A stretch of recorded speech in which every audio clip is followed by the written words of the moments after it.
Good morning, friends. Today we discuss physical condition requirement for the growth. Ready? So, in addition to knowing the proper nutrition for the cultivation of bacteria,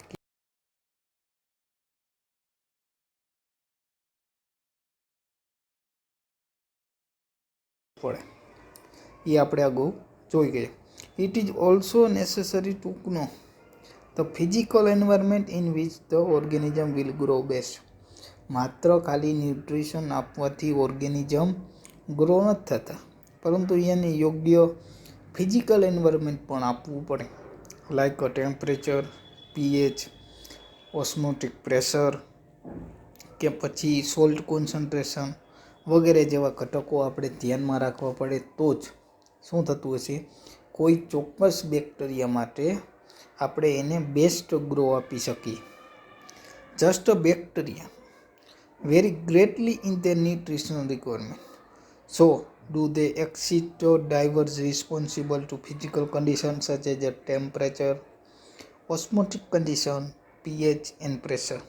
તો આપણે temperature, pH, osmotic condition અને pressure વિશે જોવાનું અને એને લગતા organism વિશે વાત કરવાની છે. First of all, temperature.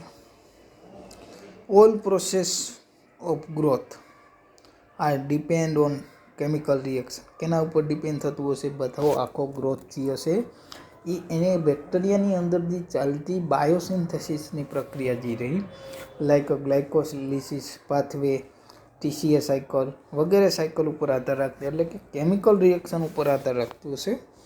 And science the rate of this reaction are, હવે રિએક્શનનો રેટ કેના ઉપર આધાર રાખતો હશે? ઇન્ફ્લુઅન્સ બાય ટેમ્પરેચર, કે એ અલગ અલગ ટેમ્પરેચર ઉપર આધાર રાખતો છે. જો યોગ્ય ટેમ્પરેચર આપણે આપવામાં આવે તો શું થશે? તો કે ઓર્ગેનિઝમનો ગ્રો બેસ્ટ થશે. ધ પેટર્ન ઓફ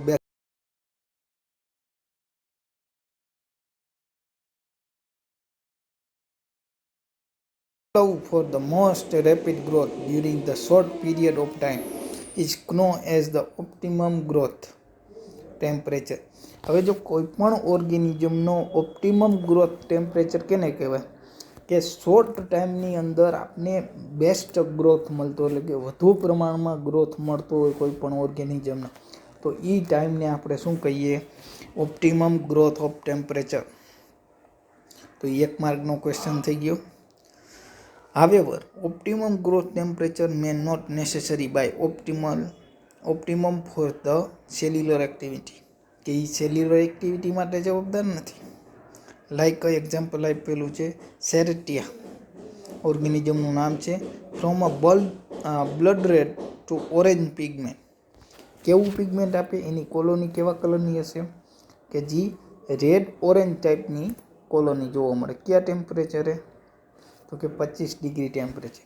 પરંતુ જ્યારે આપણે 37 ડિગ્રી ટેમ્પરેચર આપશું, એ પ્રોડ્યુસ નો પિગમેન્ટ, એટલે કે એની કલરલેસ કોલોની જોવા મળશે. તો એની અંદર ટેમ્પરેચરનો ફેરફાર જોવા મળ્યો. હવે એવી જ રીતે વાત કરી lactobacillus plantarum do not require phenylalanine for the growth at the 25 degree temperature. હવે જો એને 25 ડિગ્રી ટેમ્પરેચરે ફિનાલ એલેનાઇન એના મીડિયાની અંદર આપણે નાખવું પડતું નથી, પરંતુ જો આપણે એને 37 ડિગ્રીએ ગ્રો કરાવવું હોય તો એની અંદર ફિનાઇલ એલેનાઇન એડ કરવું પડે.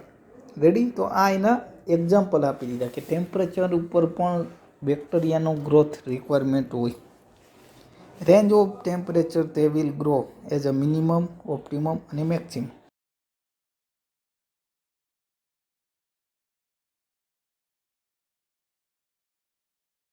ટોલરેટ કરી શકે, ત્યારબાદ એનું બેસ્ટ ગ્રો કઈ ટેમ્પરેચર મળે, અને કયા ટેમ્પરેચરથી નીચે એ ગ્રો કરી શકે નહીં, એમ ટોટલ 3 પ્રકાર પાડવામાં આવે. Minimum temperature is much lower than optimum temperature while maximum temperature is closer to optimum temperature.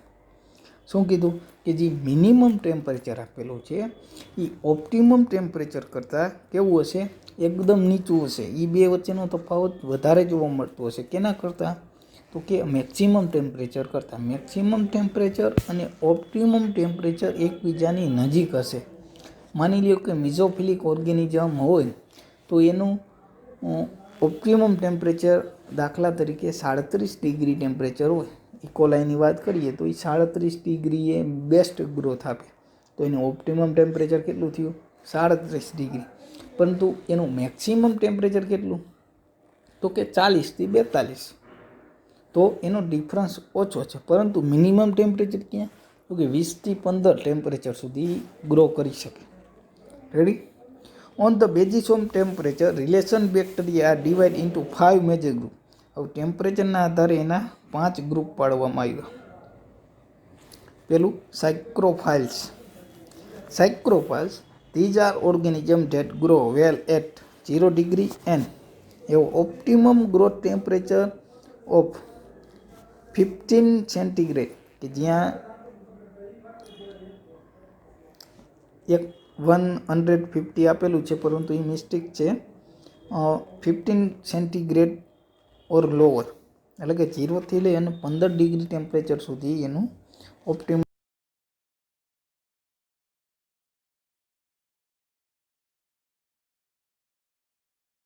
100 નથી, પરંતુ શું છે અહીંયા 20 ડિગ્રી આવશે. રેડી? તો એ ખાસ ધ્યાન રાખજો. તો તે are easily isolate from the arctic and antarctic habitat, એટલે કે જ્યાં ધ્રુવ પ્રદેશો હશે, એન્ટાર્કટિકનો પ્રદેશ, બરફવાળો પ્રદેશ, ત્યાં જોવા મળતા હશે. Many psychrophiles are found in ocean, એટલે કે દરિયાના નીચેના તળિયાના ભાગે પણ જોવા મળતા હશે. Even at the optimum growth temperature is often take 2 or 3 weeks for colony for the psychrophiles to develop. એટલે જો આપણે આ બેક્ટેરિયાને લેબની અંદર ગ્રો કરાવવાના થાય તો એ બેક્ટેરિયાની કોલોની 2 થી 3 અઠવાડિયે આપને દેખાશે. એટલે કે એનો લોંગ પીરિયડ ગ્રોથ રેટ કેવો છે? એકદમ સ્લો. એના કારણે એની કોલોની પણ 2 થી 3 દિવસે જોવા મળશે. Factor why strict psychrophiles can not tolerate high temperature. કે જે સ્ટ્રિક્ટ સાયક્રોફાઇલ્સ ઓર્ગેનિઝમ રહ્યા એ વધારે ટેમ્પરેચર ટોલરેટ કરી શકતા નથી. જો એને આપણે વધારે ટેમ્પરેચર આપશું તો શું થશે? તો કે એની સેલ વોલ બ્રેક ડાઉન થઈ જશે, એટલે કે તૂટી જશે. Heat instability of ribosomes and various enzyme, કે એની સ્ટેબિલિટી હોતી નથી, હીટ સ્ટેબાઇલ હોતા નથી.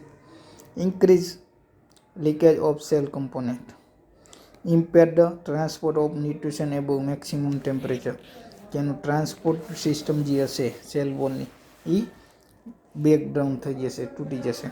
This organism can grow at 0 degree to 7 degree, even those they have optimum between 20 to 30 and maximum up to 35.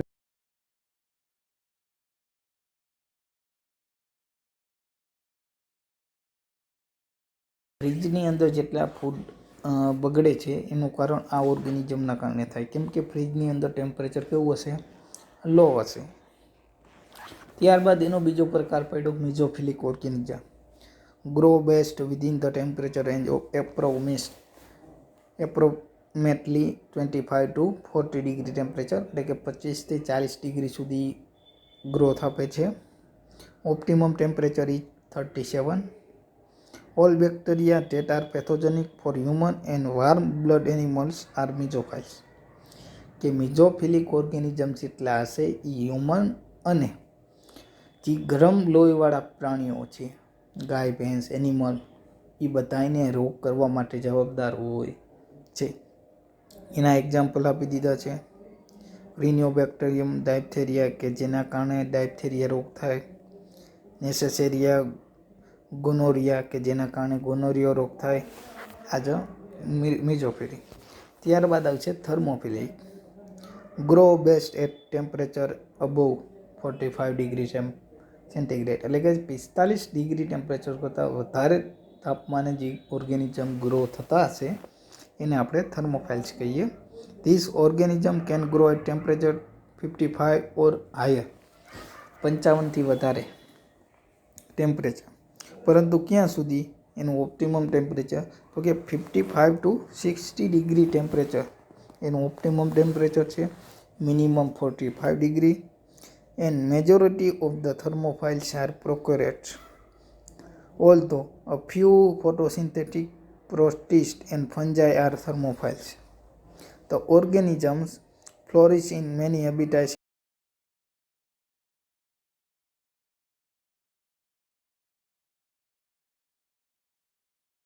ગરમ પાણીના જરાની અંદર કે જ્યાં ઉફાળું વાતાવરણ હોય ત્યાં જોવા મળતા હશે.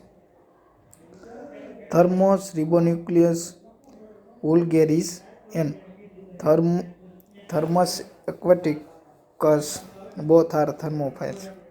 The growth range of many thermophiles extends into mesophilic region. These species are designed facultative thermophile. એને એ ટેમ્પરેચર ફરજિયાતપણે જોતું હશે એટલા માટે જેને આપણે શું કહીએ ફેકલ્ટેટિવ. એ આપણે અગાઉ જોશું ફેકલ્ટેટિવ કેને કહેવાય, સ્ટ્રિક કોને કહેવાય, એ આગળના ચેપ્ટરની અંદર આપણે અભ્યાસ કરવાનો. Other thermophiles can not grow in the mesophilic range, એટલે કે મિઝોફિલિક રેન્જની અંદર ગ્રો થતા નથી.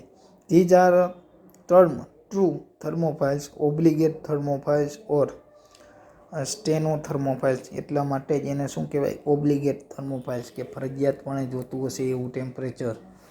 રેડી. ત્યારબાદ એક્સ્ટ્રીમ થર્મોફાઇલ્સ ઓર હાઈ થર્મોફિલિક, હાઇપર થર્મોફિલિક્સ બે નામે ઓળખાય.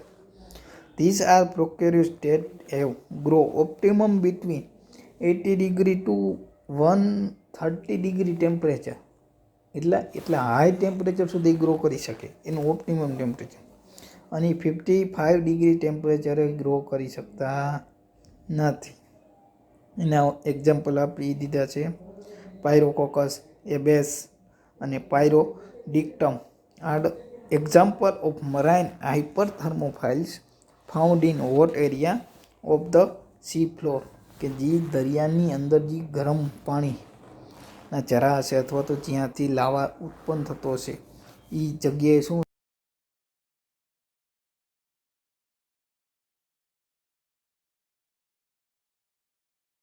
factors why thermophiles can grow at a higher temperature increase thermal stability. કેના સેલ વોલની અંદર એવા થર્મોસ્ટેબાઇલ કમ્પોનેન્ટ આવેલા છે એટલા માટે એ શું કરતા હશે હાઈ ટેમ્પરેચરે ગ્રો કરી શકતા હશે. Lose of fluidity that exist within the lipid bilayer of plasma membrane. એની ફ્લુઇડિટી કેવી હશે, લોસ થઈ જશે. ત્યારબાદ પીએચ, ટેમ્પરેચરની વાત થઈ. ત્યારબાદ હવે પીએચનો પણ મહત્ત્વનો રોલ આવેલો હોય કોઈ પણ ઓર્ગેનિઝમ માટે. pH is a measure of hydrogen ion activity of a solution. pHની વ્યાખ્યા આપી દીધી છે કે definition of pH. The pH is measurement of hydrogen ion activity of solution and is defined as the negative logarithm of the hydrogen concentration. કોઈ પણ solution હોય એની અંદર રહેલા નેગેટિવ લોગારિથમના હાઇડ્રોજન કોન્સન્ટ્રેશન માપવાની મેજરમેન્ટને શું કહીએ પીએચ કહીએ. એટલે એની ડેફિનેશન શું થાય તો કે negative logarithm of the hydrogen concentration. Ready.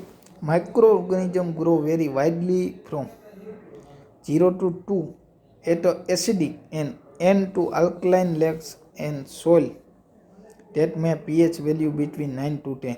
એટલે કે ઓર્ગેનિઝમ રહ્યા એકદમ લો એસિડિક એટલે કે હાઈ એકદમ 0 થી 2 ડિગ્રી એ પીએચ હોય એ, એટલે કે હાઈ એસિડિક મીડિયમની અંદર પણ ગ્રો કરી શકે છે અને એકદમ આલ્કલાઇન કન્ડિશનની અંદર એકદમ એટલે કે 9 થી 10 પીએચ હોય એવા સોલ્યુશનની અંદર પણ ગ્રો કરી શકે છે. એની રેન્જ આપી દીધી છે.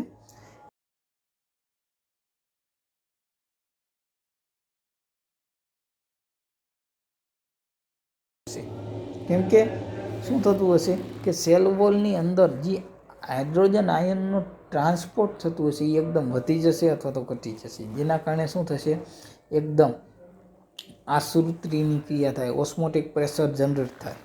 Ready. Each species has the defined pH growth range and pH growth optimum.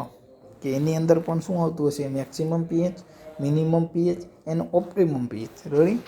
The pH scale extend from the 0 to 014 એટલે કે પીએચ માપવા આપણે ક્યાં સુધી માપી શકીએ? 0થી લઈ અને 14 સુધી આપણે પીએચને માપી શકીએ છીએ. Each pH unit represents the 10-fold change in the hydrogen ion concentration. Based on pH growth range and pH growth optimum, we have the following group of organisms. પીએચના આધારે અમુક ગ્રુપ પાડવામાં આવ્યા કે for most bacteria optimum pH for growth lines between 6.5 to 7.5 and limit generally line somewhere between 5 to 9. However, a few bacteria prefer more extreme pH value for the growth. હવે પીએચના આધારે જે નામ આપવામાં આવ્યા કે એસિડોફાઇલ્સ. હવે એસિડોફાઇલ્સ નામ ઉપરથી જ આપણે ખબર પડી જાય કે એની પીએચ કેવી હશે? એકદમ એસિડિક હશે. તે એવું their growth optimum pH between કેટલી 0 to 5 to 5% pH એટલે કે 0 થી 5.5 pH હશે. એ એની ઓપ્ટિમમ pH ગ્રોથ હશે. ફોર એક્ઝામ્પલ થાયોબેસિલસ થાયોઓક્સી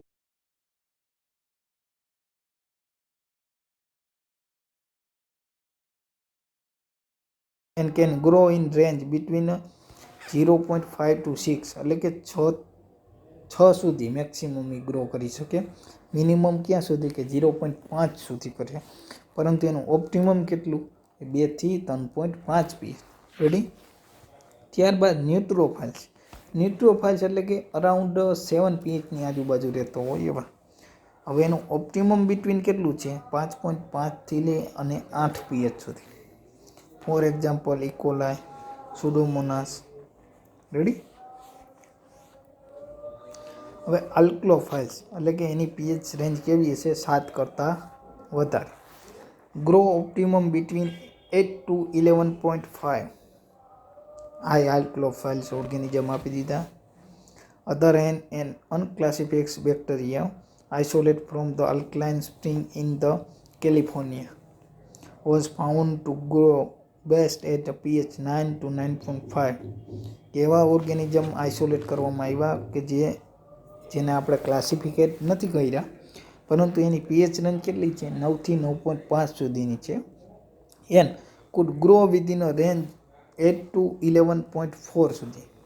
એટલે 8 થી લઈ એની મિનિમમ 8 પીએચ છે, મેક્સિમમ 11.4 અને એનું ઓપ્ટિમમ કેટલું? 9 થી 9.5. If the carbohydrate is present in the medium. હવે જો આપણા મીડિયાની અંદર કાર્બોહાઈડ્રેટ હાજર હોય, it will fermented or oxidise in the organic acid. હવે એનું ફર્મેન્ટેશન થયાને શું બનશે? ઓર્ગેનિક એસિડ બનશે.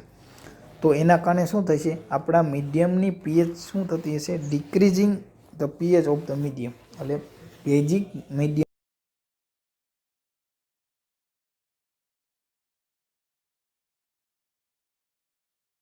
salt of an organic acid supply as a carbon source is the oxidation by bacteria can increase the pH.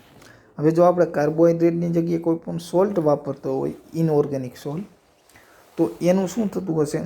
તો કે એમાં એનું oxidation થઈ અને પીએચ વધતી હશે. એકમાં ઘટે છે, એકમાં વધે છે. સચ અ shift in pH may be shown great that further growth of organism is eventually inhibited. જેના કારણે શું થશે? આપણે જે ડિઝાયર ઓર્ગેનિઝમ જોતા હશે એ હવે મળશે નહીં. Radical shift in pH can be prevent by the incorporating buffer in medium. એટલા માટે આપણે મીડિયમની અંદર બફર એડ કરીએ છીએ. રેડી? હવે બેરોફાઇલ્સ.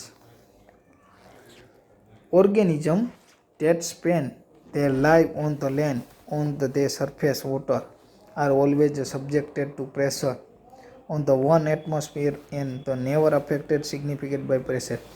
બેરોફાઇલ્સ કોને કહેવાય?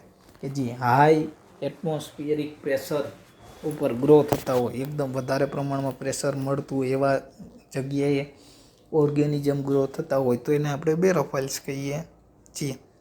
અધર organism including many bacteria and archaea. આર્કિયાનો આમાં સમાવેશ થતો છે. Live in the deep sea, કે જે દરિયાની અંદર જોવા મળતા હશે. વેર ધ હાઇડ્રોસ્ટેટિક પ્રેશર, કેમ કે પાણીનું પ્રેશર એના ઉપર આવશે, એને આપણે શું કહીએ? હાઇડ્રોસ્ટેટિક પ્રેશર કહીએ. રીચ એ ક્યાં સુધી પહોંચતું હશે? તો કે 600થી લઈ 1100 ATM પ્રેશર, એટમોસ્ફિયર ટેમ્પરેચર, એ પ્રેશર સુધી પહોંચતું હશે. અને ટેમ્પરેચર અરાઉન્ડ 2થી લઈ 3, એટલે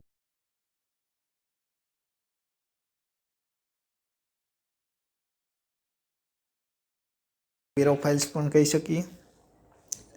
this high hydrostatic pressure affect membrane fluidity, એના કારણે શું થશે? મેમ્બ્રેનની ફ્લુઇડિટી એમાં ફેરફાર થતો હશે. એન્ડ મેમ્બ્રેન એસોસિએટ ફંક્શન, અને મેમ્બ્રેનમાં જે એસોસિએટ ફંક્શન એટલે કે મેમ્બ્રેનની અંદર જે ટ્રાન્સપોર્ટ સિસ્ટમ આવેલી હશે, એના અમુક ગેસીસ વાલ્વ આવેલા હશે, એ કેવા થશે? રપ્ચર થશે. તો એ ન થાય એના માટે એની અંદર એવા કમ્પોનેન્ટ આવેલા હશે કે જે હાઈ પ્રેશર ટોલરન્ટ કરી શકતા હોય. Many microbes found at great ocean deeps are below tolerant increase pressure adverse affect but not much as does not tolerant microbes, કે બધા ઓર્ગેનિઝમ આ ટોલરન્ટ કરી શકતા નથી, કે એને આપણે પીઝોફિલિક પણ કહીએ છીએ. Ready? A piezophilic is defined as the organism that a maximum growth rate at a pressure greater than 1 atmospheric pressure, કે 1 ATM પ્રેશર કરતાં વધારે પ્રેશરમાં ગ્રો કરતા હોય એવા ઓર્ગેનિઝમને આપણે શું કહીએ? પીઝિયોફાઇલ્સ કહેવાય છે. For instance, piezophile recovered from the marine trench near the Philippines grow only at pressure between 400 to 500 atmospheric pressure when incubated, જેને આપણે ગ્રો કરવા હોય તો આટલું પ્રેશર આપવું પડે, તો એ આપણી લેબોરેટરીની અંદર શક્ય નથી. Ready? They may also shorten the length of their fatty acid, એના કમ્પોનેન્ટની વાત કરી છે.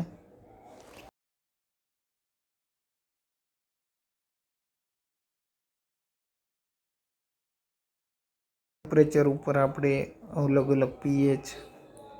હવે ત્યારબાદ આપણે જોવાનું છે, આપણે શું જોયું? તો કે આ કોષ્ટકની અંદર જોઈએ તો ટેમ્પરેચરના ભાગ પડ્યા હતા: મિઝોફિલિક, થર્મોફિલિક, સાયક્રોફિલિક, હાઇપરથર્મોફિલિક. પીએચની અંદર વાત કરી એસિડોફાઇલ્સ, ન્યુટ્રોફાઇલ્સ અને આલ્કલોફાઇલ્સ. હવે ત્યારબાદ આપણે પ્રેશરની વાત કરી કે બેરોફાઇલ્સ. હવે વાત કરવાની છે osmotic condition tolerant of the NaCl of. તો એની અંદર halophiles, halo tolerants, halophiles up to 50 અને એક્સ્ટ્રીમ હેલોફાઇલ્સ, એટલે કે જે હાઈ સોલ્ટ કોન્સન્ટ્રેશનની અંદર ગ્રો થતા હોય એવા ઓર્ગેનિઝમને આપણે શું કહીએ? તો કે હેલોફાઇલ્સ કહેવામાં આવે છે. રેડી? એ આપણે જોઈ લઈએ.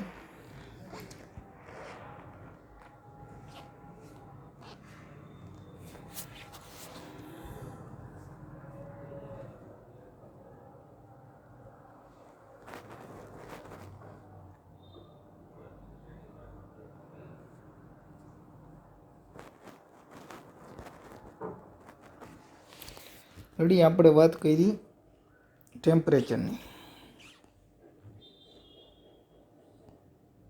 પીએચની, બેરોફાઇલ્સ,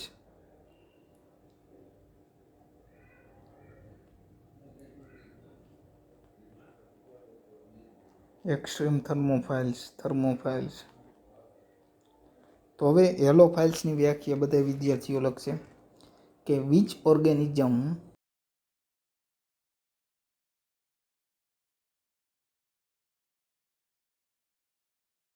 એટલે કે જે ઓર્ગેનિઝમ સોડિયમ ક્લોરાઇડ એટલે કે મીઠું અથવા તો સોલ્ટનું કોન્સન્ટ્રેશન 15થી વધારે હોય, 15 સુધી ટોલરન્ટ કરી શકતા હોય, તો એવા ઓર્ગેનિઝમને હેલોફાઇલ્સ કહેવાય. પછી એક્સ્ટ્રીમ હેલોફાઇલ્સ કોને કહેવાય? કે 15થી પણ વધારે પર્સન્ટેજની અંદર શું? તો કે સોલ્ટ કોન્સન્ટ્રેશન ટોલરન્ટ કરી શકતા હોય એવા ઓર્ગેનિઝમને આપણે શું કહીએ તો કે એક્સ્ટ્રીમ હેલોફાઇલ્સ કહીએ છીએ. રેડી.